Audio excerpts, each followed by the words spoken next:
학생 여러분 안녕하세요.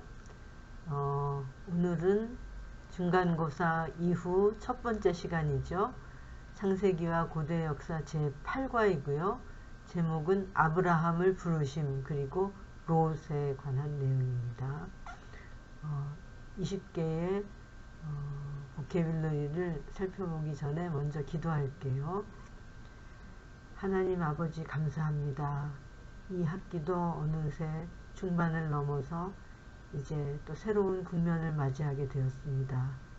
저희가 오늘은 아브라함을 부르시고 롯을 선택하시는 하나님의 선하심을 공부하고자 하오니 지혜 주시고 성령으로 함께 하셔서 인도하시고 도와주시옵소서. 예수님 귀하신 이름으로 기도합니다. 아멘. 오늘 첫 번째 단어는 하란이라는 뜻인 말인데요. 그 뜻은 마르다, 그러니까 물이 마르다 하는 그 마르다예요. 마르다라는 뜻입니다. 지명이고요. 터키 남부 유프라테의 갈그미스 동쪽 약 80km 지점에 있는 곳입니다. 아브라함의 형인 하란의 거주지로 밧단 아람의 한 성읍이며 아브라함이 우르에서 옮겨 이 성에 가서 사는 동안에 그의 아버지 데라가 죽었습니다. 그러니까 아버지도 하란에서 죽은 거죠. 또한 아브라함의 손자 야곱이 이 성에 거주하는 외숙 라반의 집에서 20년간 있으면서 2명의 처와 2명의 첩을 취하여 11남 1녀를 낳은 기사가 창세기 29장에 나타납니다. 여기 아브라함의 이동 경로가 보이죠? 갈대아 우르, 바벨론 남쪽 지역에 있던 갈대아 우르라는 곳을 떠나서 하란이라는 곳에 와서 거주하다가 이곳에서 아버지가 돌아가시고 그 후에 조카 롯과 함께 가나안 땅으로 와서 이 가나안 지역에 정착해서 그의 여생을 보내게 됩니다. 바로 이 아브라함의 생애와 여정은 창세기 12장부터 25장에 기록되어 있죠. 다음은 롯이에요. 그 뜻은 가리웠다 뜻이에요. 롯은 하란의 아들이며 아브라함의 조카이죠. 롯은 아름다운 소돔 평원으로 가고 아브라함은 가나안에 거하였습니다. 소돔 성이 악해져서 하나님이 유황불로 멸망시킬 때 롯의 가족만 구원을 받았는데 그의 처는 재물을 돌아보다가 소금기둥이 되었다는 기사가 창세기 19장 또 누가복음 17장에 나타납니다. 롯은 아브라함의 조카였어요. 사라는 아브라함의 아내의 이름입니다. 본래 아브라함의 이복 누이 동생이었는데 그러니까는 아버지는 똑같은데 어머니가 달랐죠.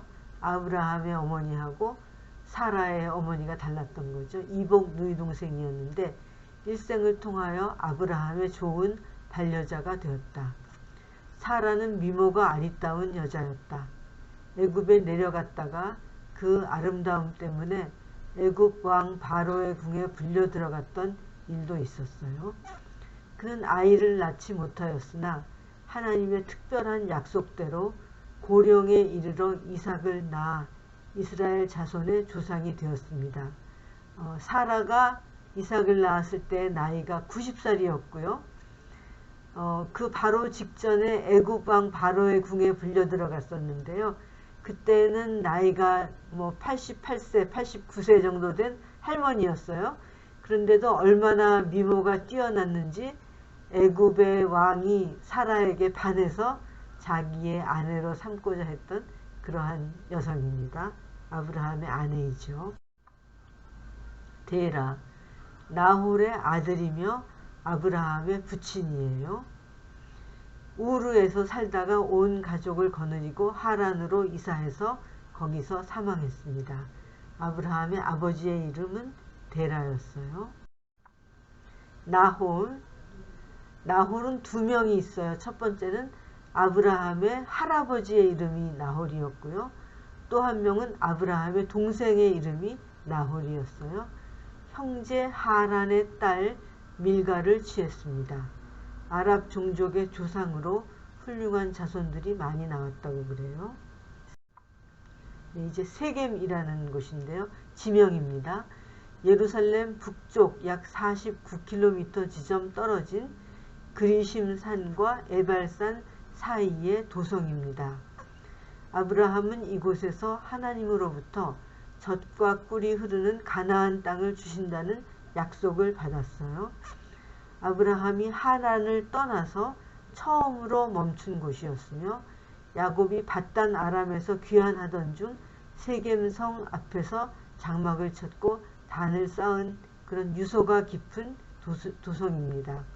세겜은 또한 실수로 살인한 사람들이 도망가서 숨는 곳이었던 도피성 중에 하나였어요. 그 기사는 여호수아 17장에 나타납니다. 베델이라는 뜻은 하나님의 집이에요. 엘은 하나님이고요. 벳은 집이에요. 그래서 베델 합치면은 하나님의 집이라는 뜻입니다.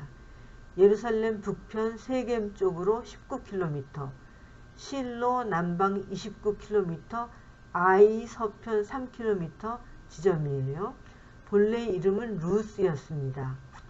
가나안에 온 아브라함이 제단을 쌓은 곳이었으며 야곱은 형 에서를 피해 하란으로 가던 중 하나님의 사다리를 꿈에 본 후 하나님과 언약을 맺은 곳이 바로 베델이라는 곳이었습니다. 다음은 헤브론이요. 역시 지명입니다. 예루살렘 서남쪽 30km 지점에 있는 고도예요. 옛날 도성이란 뜻이죠. 도피성 중에 하나요. 유대인의 거룩한 성 중에 하나이며 옛 이름은 기럇 아르바였습니다. 지금도 헤브론이 있고 지금도 예루살렘이 있고 지금도 세겜이 있어요. 이곳에 있는 막벨라 굴은 사라, 아브라함, 이삭, 리브가, 레아, 라곱 등이 장사된 곳이에요. 아브라함은 최종적으로 가나안의 헤브론에 정착했습니다. 예, 아브라함의 아내가 사라고요. 아브라함의 아들이 이삭, 이삭의 아내가 리브가, 그 다음에 이삭의 아들이 야곱, 야곱의 첫째 부인이 레아였는데요. 그 굴에 장사 지내진 순서대로 그렇진 않네. 리브가가 먼저 죽었는데요. 그런 순서대로 여기 이름이 쓰여 있습니다. 사라와 아브라함이 부부였고 이삭과 리브가가 부부였고 야곱과 레아가 부부였고 할아버지, 아버지, 그 다음에 야곱이 그 이삭의 아들이었어요. 네. 여기 지도가 보이네요. 처음에 세겜 땅에 있다가 베델을 거쳐서 헤브론에 정착한 거죠. 헤브론은 더 남쪽이고 여기 베들레헴의 약간 위쪽에 지도에는 지금 안 보이는데 그 부근에 예루살렘이 있습니다. 그래서 베델과 세겜은 예루살렘보다 북쪽이고요. 헤브론은 예루살렘보다도 남쪽 지형인 것을 알 수 있습니다. 이삭입니다. 아브라함이 100세에 서력 기원으로 말하면 BC 1890년경이었어요. 기적적으로 사라의 몸에서 출생한 아들입니다. 창세기에도 그 기사가 나타나고 마태복음 1장에도 나타납니다. 그 후 부친이 여호와의 명령을 따라, 여기 부친이라는 것은 아브라함을 말하죠. 아브라함이 여호와의 명령을 따라 모리아 산에 데리고 가서 이삭을 데리고 갔어요. 결박하여 제단에 올려놓고 잡아 제사하려고 하였으나 하나님이 어린 양을 준비하심으로 살게 되었습니다. 아브라함은 자기 아들 이삭을 아끼지 않고 하나님께 제물로 드리게 되었어요. 그 이유는 하나님이 내 이삭을 제물로 바칠지라도 약속의 아들인 이삭을 다시 살리실 것이다 라고 믿었기 때문에 아브라함이 그렇게 하게 되었습니다. 이 광경은 십자가에 달리신 예수님의 모형입니다. 40세의 사촌인 부두엘의 딸 리브가를 아내로 취하여 60세의 에서와 야곱의 쌍둥이를 낳았습니다. 이삭의 아버지는 아브라함, 이삭의 아들들은 에서와 야곱이에요. 이스마엘, 뜻은 하나님이 들으신다예요. 여기도 엘이라는 글이 있죠. 엘은 하나님이고 샤마에서 나온 이스마는 들으신다는 뜻이에요. 그래서 이스마엘이라는 뜻은 하나님이 들으신다는 이름의 뜻입니다. 아브라함과 사라의 여종 애굽 여인 하갈 사이에서 낳은 아들이에요. 아브라함과 하갈 사이에 태어난 아들이 이스마엘입니다. 13세에 할례를 받았으며 아브라함의 장자였지만 이스마엘은 약속의 아들이 아니었어요. 그의 자손들은 이후 마호멧교를 형성하게 되었죠. 그래서 아브라함의 아들인 이삭, 약속의 아들인 이삭을 통해서 내려온 유대교와 또 기독교, 또 하갈을 통해서 낳은 이스마엘을 통해 형성된 자손들은 이슬람교를 형성하여서 세계의 큰 종교들을 낳게 되었지만은 그러나 여전히 그 자손들 사이에 큰 투쟁이 일어나고 있는 것을 저희들이 알 수 있습니다. 가계도예요. 데라가 아브라함의 아버지였죠. 아브라함, 나홀, 하란 이렇게 세 아들이 있었고요. 아브라함의 아들은 이삭, 이삭의 아들은 에서와 야곱이었죠. 그리고 나홀에게는 부두엘이라는 아들이 있었는데 부두엘의 딸 리브가가 이삭의 아내가 되었죠. 나중에 야곱은 그 외삼촌 집으로, 외삼촌이 라반이었죠. 외삼촌 집으로 도망해가지고 외삼촌의 딸이었던 레아와 라헬 두 명을 아내로 맞이하게 됩니다. 여기는 하란도 역시 아브라함의 형제였는데 그 아들이 롯이었고 그 딸이 밀가였는데 밀가는 나홀의 처가 됐다는 그러한 가계도를 여기서 잘 볼 수가 있습니다. 네. 그 당시에는 가까운 친척들이 결혼하는 경우가 많았다는 것을 볼 수 있죠. 야곱입니다. 야곱은 아브라함의 손자이며 아버지 이삭과 어머니 리브가 사이에서 태어난 쌍둥이 중에서 동생이에요. 그의 이름은 발꿈치를 잡았다라는 뜻이며 형의 이름은 에서였어요. 팥죽 한 그릇에 형으로부터 장자의 명분을 샀어요. 그래서 화가 난 형을 피해서 하란의 외삼촌 집에서 본의 아니게 네 아내를 얻어 12명의 아들과 딸을 12명의 아들을 얻었습니다. 하나님은 그의 이름을 야곱에서 이스라엘로 바꾸어 주셨으며 이스라엘 민족의 시조가 되었습니다. 여기 이스라엘에도 역시 엘이라는 글자가 보이죠. 이게 하나님. 그래서 이스라엘이라는 이름의 뜻은 하나님과 겨루어 이겼다라는 그런 뜻이에요. 참으로 좋은 이름을 야곱이 가진 것을 볼 수 있습니다. 에서는 바로 야곱의 쌍둥이 형이에요. 이삭의 아내 리브가가 낳은 쌍둥이 중 큰 아들로서 그 별명은 에돔입니다. 그는 영적인 사물보다는 현실적인 이익에 더 관심이 많았으므로 배가 고플 때 팥죽 한 그릇에 장자의 명분을 동생 야곱에게 넘겨주었습니다. 그는 현실적인 이익에 더 관심이 많았지 영적이며 미래적인 것에는 별로 관심이 없는 사람이 바로 에서였어요. 그러나 그를 피해 도망했던 야곱이 20년 후 고향에 돌아오자 여호와 하나님의 개입으로 그를 따듯이 맞아 주었습니다. 에서는 에돔 민족의 조상이 되었는데요. 그 자손들이 살고 있는 지역은 지금의 요르단 지역에 속합니다. 요셉, 야곱의 12아들 중 11번째 아들이에요.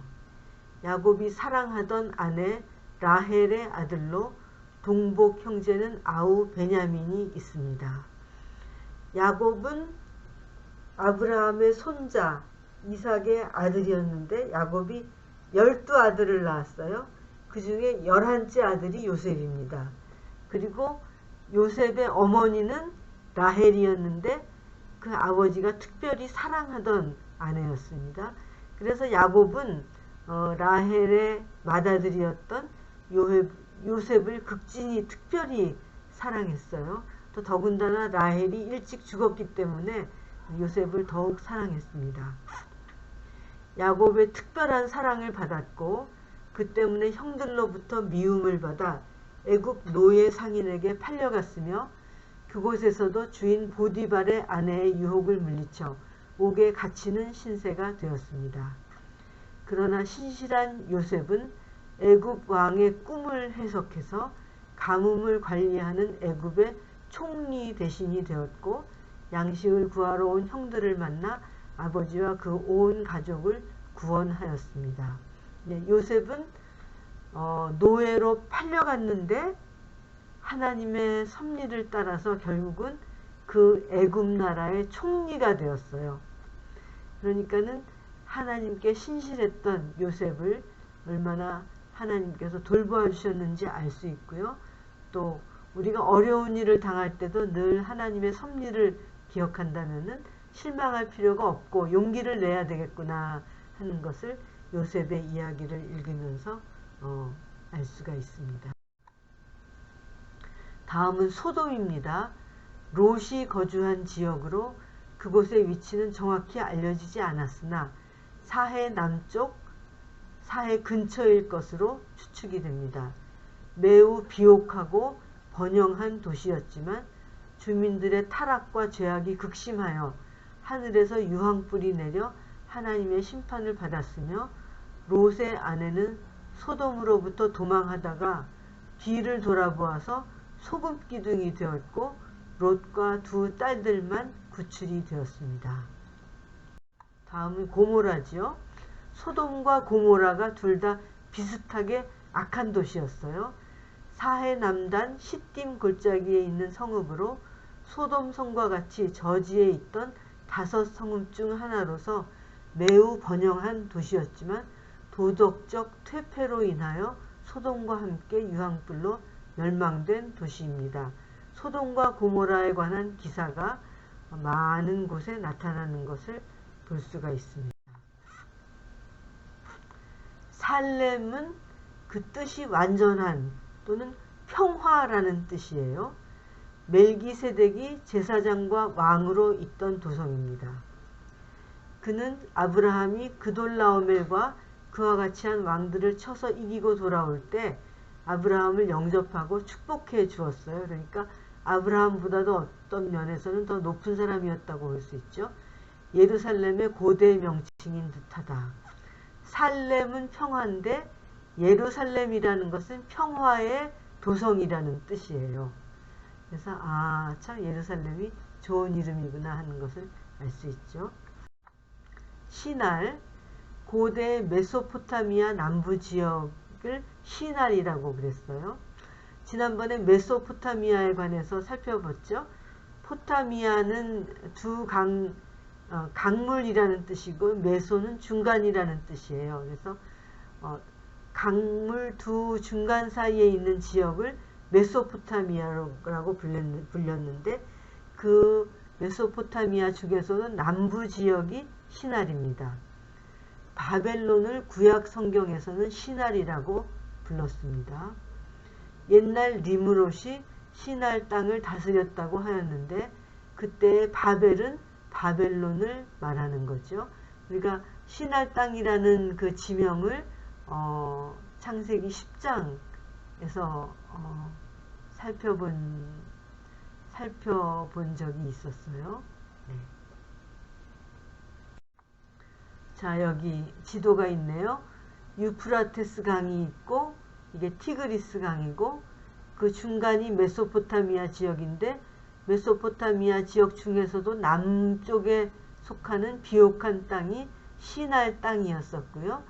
여기에 니므롯이 바벨탑을 쌓았고 그 다음에 후에는 바벨론 왕이 또 신상을 세우는 그러한 지역이 바로 시날 땅입니다. 예.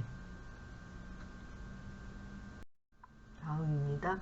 아므라벨은 시날의 왕이었어요. 그러니까 바벨론의 왕이라는 뜻이죠. 언어학적으로 고대 바벨론 왕 함무라비와 동일한 이름인 아므라벨은 그와 동일 인물이라는 설도 있다. 그는 여러 나라를 침략하고 소돔 성에도 침략해 들어왔었다. 우리가 함무라비라는 이름은 많이 들어봤죠. 근데 이 고대 언어에서 H자, 히읗이요. H자는 소리가 안 나는 경우가 많아요. 그래서 결국은 이게 암무라비라고도 생각할 수 있거든요. 그래서 아므라비와 아므라벨은 아마 동일 인물일 것이다 생각되는데 그 함무라비가 바로 이 창세기에 기록이 되어 있다는 게 참으로 놀라운 일이라고 생각이 되고 과연 성경 말씀은 역사적으로도 진실을 기록한 책이구나 하는 것을 다시 한번 엿볼 수 있는 대목입니다. 그돌라오멜은 엘람이라는 지역의 왕이었어요. 아브라함 때 동방연합군 맹주로서 이웃 나라들을 유린하는 중에 소돔과 고모라에도 침략하여 백성들을 포로로 잡아갈 때 아브라함의 조카 롯도 끼어 있었어요. 그렇지만 아브라함이 이들 연합군을 따라잡아가지고 롯을 탈환하고 구출하였습니다. 그 기사가 창세기 14장에 나타나는 거죠.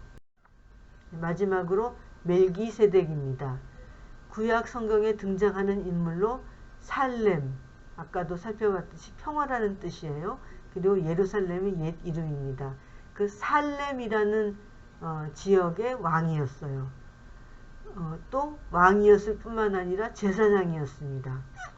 살렘의 왕이자 여호와의 제사장이나 매우 단편적으로밖에 등장하지 않습니다. 고대 히브리어 말키, 여기 멜기라는 뜻은 왕이라는 뜻이고요. 세덱이라는 뜻은 의, 옳다는 뜻이죠. 옳을 의롭다, 의라는 뜻이에요. 그래서 멜기세덱이라는 이름의 뜻은 의의 왕이라는 그러한 뜻이에요. 그래서 살렘의 왕이었기 때문에 평강의 왕이자 의의 왕이며 또 하나님의 제사장이었던 그 멜기세덱이라는 인물은 예수 그리스도를 예표하는 인물이 되었습니다. 왜냐하면 예수님도 평화의 왕이시고 의의 왕이시며 또한 하나님의 제사장이시기 때문이죠. 예. 아브라함과 롯과 관련된 20개의 인물들과 지명과 또 여러 단어들을 살펴보았습니다. 예. 목요일 오후 3시에 이제 계속해서 수업이 있겠고요. 경청해 주어서 고맙습니다. 예.